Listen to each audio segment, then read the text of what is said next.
Kenyataan pahit yang manis. Sesungguhnya, saya tidak mencari atau membutuhkan Anda.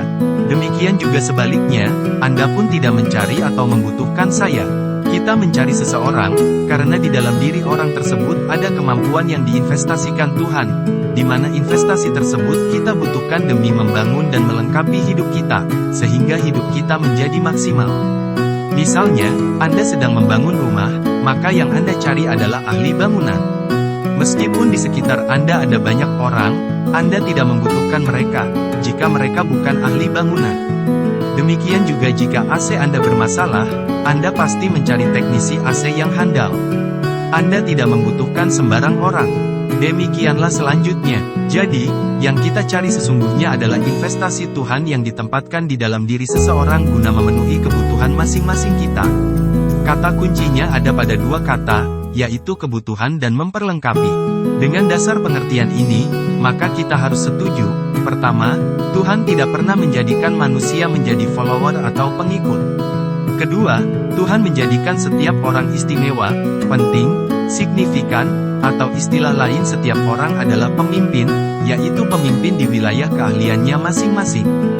Dua dari sangat banyak kebutuhan utama manusia di bumi ini adalah sense of importance, atau rasa diri penting, dan sense of power, atau rasa diri berkuasa. Bukan makanan, minuman dan pakaian.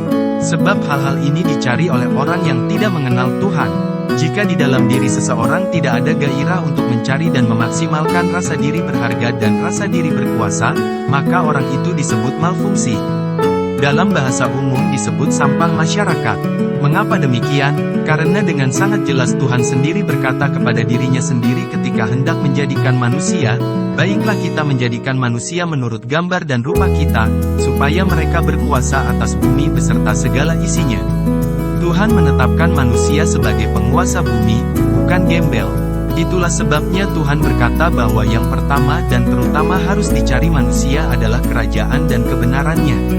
Kerajaannya diumpamakan sebagai ladang berisi mutiara berharga, di mana ladang itu harus dibeli dengan jalan menjual segala yang kita miliki. Kitalah ladang itu, dan di dalam kita ada mutiara. Mengapa kok sudah diinvestasikan di dalam diri kita, namun masih harus dibeli?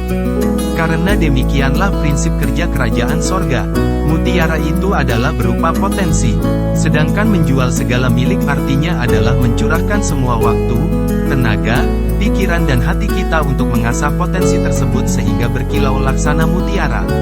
Setelah mutiara itu berkilau yaitu berupa keahlian dan kecakapan istimewa, kita membawanya ke dunia, guna memenuhi kebutuhan sesama. Demikianlah tiap-tiap orang melakukan hal yang sama dengan potensinya. Pada akhirnya masing-masing kita adalah pemimpin yang melayani serta menginspirasi sesama. Sedangkan kebenarannya, akan dibahas di video berikutnya.